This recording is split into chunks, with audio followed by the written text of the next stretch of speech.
Hello all, welcome to quick commerce classes. और आज का टॉपिक है टाइप्स ऑफ शेयर कैपिटल।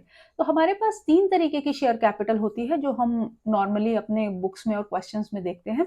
पहला होता है ऑथराइज शेयर कैपिटल, जिसको हम नॉमिनल शेयर कैपिटल या रजिस्टर्ड कैपिटल के नाम से भी जानते हैं। दूसरा आता है हमारा इशूड शेयर कैपिटल और तीसरा आता है हमारा subscribe capital. First of all authorised capital. तो ऑथोराइज्ड कैपिटल हमारी वो कैपिटल होती है, वो अमाउंट होता है जो मैक्सिमम लिमिट हमने अपने मेमोरेंडम ऑफ एसोसिएशन में डिक्लेयर कर दी है कि हम इससे ज्यादा अपने पूरे लाइफ टाइम में पैसा पब्लिक से या बाहर से नहीं मंगवाएंगे और इससे ज्यादा शेयर्स हम नहीं इशू करेंगे। यही होती है हमारी ऑथोराइज शेयर कैपिटल। अब दूसरा आता है हमारा issued share capital. Issued share capital authorised share capital का वो हिस्सा है जो कंपनी इशू करती है या तो पब्लिक को या मेमोरेंडम ऑफ एसोसिएशन के सिग्नेटरीज ने जो शेयर लिए हैं और या जो शेयर डायरेक्टर्स ने लिए हैं। तो इन तीनों शेयर्स को मिला करके हमारे पास बनता है इशूड शेयर कैपिटल। अब जरा ध्यान से समझिएगा, ऑथोराइज्ड कैपिटल हमेशा हमेशा ज्यादा होगी इशूड शेयर कैपिटल से, या ऑथोराइज शेयर कैपिटल बराबर हो सकती है इशूड शेयर कैपिटल के। कभी भी ऑथोराइज कैपिटल कम नहीं होगी इशूड शेयर कैपिटल से। I think I have made this point clear. Now we are moving on to next part, that is subscribed capital. Subscribed capital issued share capital का वो part होता है जो company ने issue करा है लोगों को। ठीक हो गया, जो लोगों ने ले लिया है फॉर कैश या अदरवाइज कैश। ठीक है, नाउ इस पूरे तीनों चीजों को मैं एक छोटे से डायग्राम के थ्रू समझाती हूँ। सबसे बड़ा पार्ट आएगा ऑथोराइज्ड शेयर कैपिटल का। ठीक है, ये रहेगी मैक्सिमम। ऑथोराइज्ड कैपिटल के जितना या ऑथोराइज्ड कैपिटल से कुछ कम होगा हमारा इशूड शेयर कैपिटल, और इशूड शेयर कैपिटल के जितना या उससे कम रहता है मेरा subscribed share capital. In case अगर मेरा सब्सक्रिप्शन ओवर सब्सक्रिप्शन में कन्वर्ट हो जाता है, मैंने जो शेयर्स निकाले वो मार्केट में इतने अच्छे थे कि बहुत सारे लोगों ने उसे सब्सक्राइब कर लिया, तो भी कंपनी इशूड शेयर कैपिटल से ज्यादा लोगों को सब्सक्राइब शेयर कैपिटल नहीं दे सकती। ठीक है, ये वाला पार्ट हम पढ़ेंगे अपने कंपनी अकाउंट्स वाले टॉपिक में, जब हम उसको आगे कवर करेंगे। अब इसी सारी चीज को हम एक एग्जाम्पल के थ्रू समझ लेते हैं। A company registered itself with an authorized capital of rupees 25 lakh in which, अब किसी एक कंपनी ने अपनी ऑथोराइज्ड कैपिटल अपने ऑब्वियसली मेमोरेंडम ऑफ एसोसिएशन में डिक्लेयर करी कि 25 लाख रुपीज से ज्यादा की हमें जरूरत नहीं है, लेकिन हम 25 लाख रुपीज मंगवाएंगे कैसे। 15,000 equity shares at the rate of rupees 100 each, 15,000 equity share और 10,000 प्रेफरेंस शेयर्स हम लोग मंगवा रहे हैं। 100 रुपए का मेरा दाम है हर शेयर का। ये 100 rupees is my nominal value, इसको मैं नॉमिनल वैल्यू बोलूंगी। तो ओवरऑल आ गया 25 lakhs। Now out of this 25 lakh the company issued a share capital of 15 lakh to public.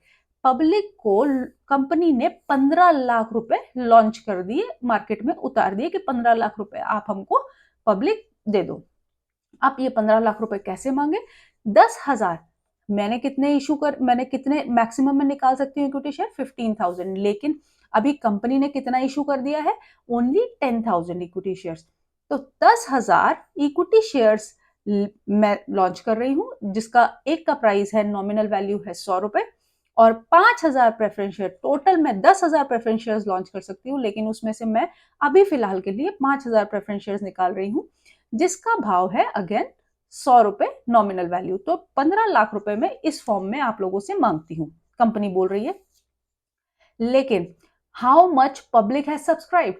तो public subscribe for shares of rupees 14 lakh. Company ने मांगे 15 लाख, लेकिन लोगों ने कितना सब्सक्राइब किया, 14 लाख। और जो कैसे सब्सक्राइब हुआ, जो कंपनी ने 10,000 शेयर्स मार्केट में निकाले थे इक्विटी शेयर्स, लोगों ने 10,000 ना लेकर के सिर्फ 9,000 शेयर सब्सक्राइब करे। अगेन नॉमिनल वैल्यू 100, 9 लाख रुपए यहां होते हैं, और 5,000 प्रेफरेंस शेयर्स ये सारे के सारे सब्सक्राइब हो गए और 5 लाख रुपीज यहां से आ गए, hence it becomes 14 lakh rupees.